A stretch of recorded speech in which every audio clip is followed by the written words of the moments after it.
people all around. There are cars parked all around. There are people on the street. You look ahead, there are thousands of people. You look behind, there's thousands of people. And everybody had a smile on their face. None of them were sitting in the car. All of them were outside. Here's the thing, I'm sure you've noticed this, that every time you come for an event, there's a standing ovation like this.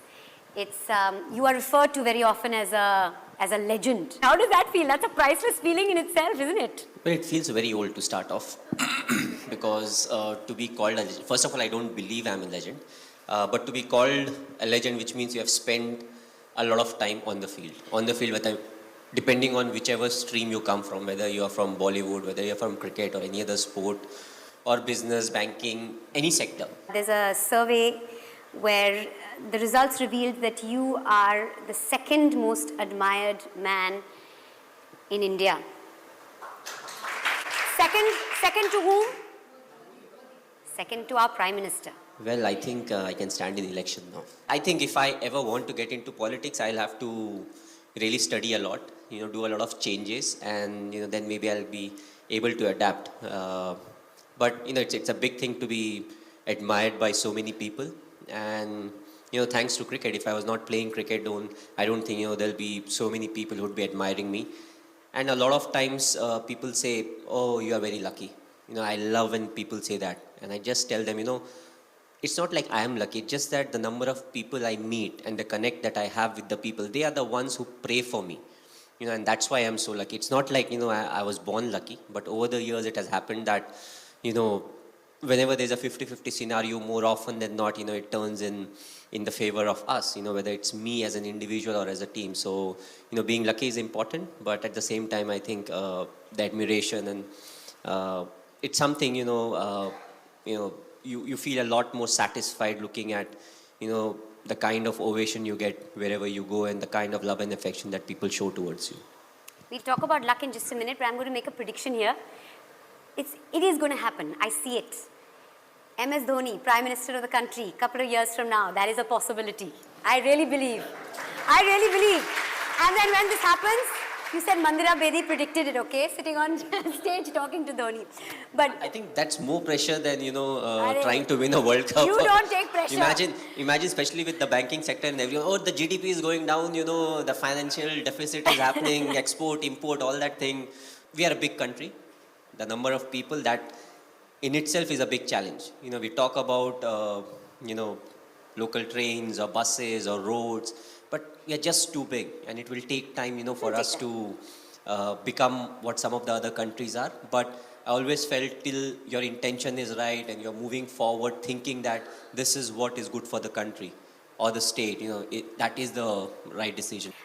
We've seen a World Cup win, we've seen a T20 World Cup win, we've seen India at number one, ranked at number one for 18 months in the test format. So you've given our country many, many, many priceless moments. A big round of applause for that, ladies and gentlemen.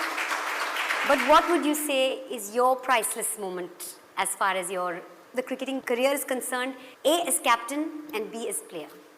Well, the answer would be very different. A lot of people would be expecting, okay, this is something that he would pick, that is something that he would pick. But the two special moments, first I would say it was just after the 2007 T20 World Cup.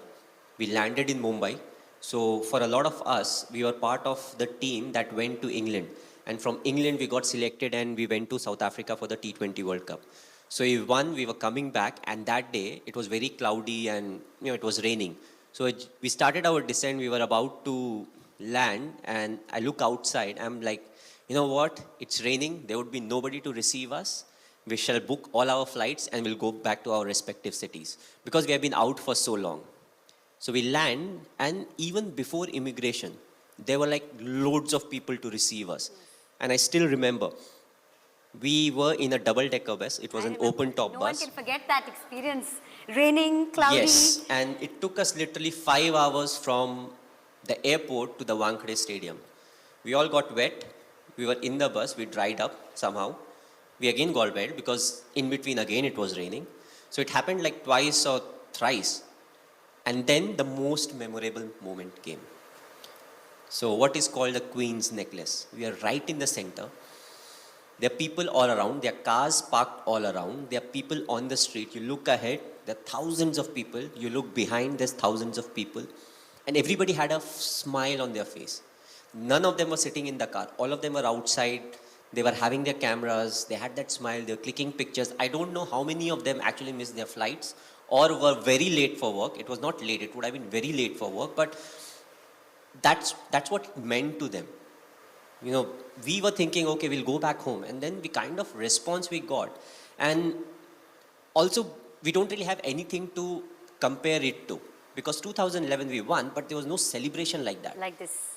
Because we never went out, nothing really happened. Even the time when we won, we were in the stadium till 1:30. And we actually, like, I personally actually didn't see the people celebrate on the street. Whatever we saw was on television. So, you know, that was a very memorable moment. The second would be, it was during the 2011 World Cup. It was during the finals. We were we were playing at Wankhede. And it was like 10 or 15 runs were needed. And me and Yuvraj, we were batting. And all of a sudden, the crowd, they start singing the song Vande Mataram. Oh my God, that gives me goosebumps. And you're right in the middle, and imagine 40,000 people, you know, saying Vande Mataram. And so it used to start from, let's say, if it started from North Stand, your ears actually move because it goes around. So that would be my second most memorable moment, or one or two, you know, I can't really stack it saying this was the preferred moment, but it was something that was very, very special. And I don't know if I would ever be able to witness something like that, because you may have 40,000 people singing the national anthem or singing the national song, but that atmosphere, the moment, the hard work that was put for that 45, 50 days, you know, during the World Cup, whether it will come or not, you know, so I feel these are the two priceless moments when it comes to my cricketing career. And there have been lots of other moments, but these two I think were very, very priceless, you know, to me. What advice would you give a youngster today who's getting into cricket or sport, any kind of competitive sport maybe? The young, very relevant when I made my debut, or people in the 80s played. Cricket is the core. You take care of cricket, everything else will take care of itself. So this is you. Your social media, I follow you on Instagram, has got lots of videos and lots of images of your beautiful little daughter. Tell us or share with us one of the most priceless moments that you've had with her. I think the most priceless moment was after the World Cup, when we came back, and Sakshi and Ziva, they were still in Delhi at that point of time, Gurgaon. And the first time I saw her, I picked her up, and she must be 2 months or 1.5 months, and she made a lot of noise. That was the first time she was seeing me. I don't know whether she saw me or not, because they say as a kid who's 1 month, 2 months, they can't really see long. Yeah, their vision isn't developed. But for the full 5 minutes, she was making noise, she was giggling, and Sakshi was like, she has never done it. I don't know why she's doing it. She even had problem with that. Why is she doing it? Why she never First you does were not it there. with me? Now she's Yes. come. Why is she responding to you like this? Yeah, so I think that was a priceless moment, because whatever said and done, that first time when you see your newborn, you know, something happens which is very difficult to describe in word. And from that till now, she's 4.5, and every time she comes in and she has a new question or answer. And the latest is, you know, when you ask her, okay, why do you love Papa? Papa is money. Oh, wow. I don't know who taught her, but she's straightforward. She's like, why do you love Papa? Oh, because Papa is money. That priceless moment that gave you your first grey hair. Do you remember it? I think it started very early in our career, you know, because every game that you play when it comes to cricket, it may be your last game. You know, so like my 5th game was almost my last game. People say different things about it, but I had not scored in the first 4 games. The 5th game, after the game, there was a selection meeting that was held. So there's 99% chances coming from Bihar, Jharkhand, which was not very well known for cricket. If I had not scored in that game, I think 90% I would have been kicked out of the team, which people say no. That's where your first grey hair came. I think so. Probably. Yeah. I think it's a good thing to have or get grey hair, because it shows that you think about certain things in life. You do get stressed about things in life. But the amount of grey hair and beard that I've got, I think if I don't color my hair, I'll be like Amitabh Bachchan. That's how grey I am, you know. So Really? Yes, at 39. See, that's one secret that he's just shared with us. No, See, this I have but shared with a lot of people. you have. Big round of applause. MS Dhoni. Always straight.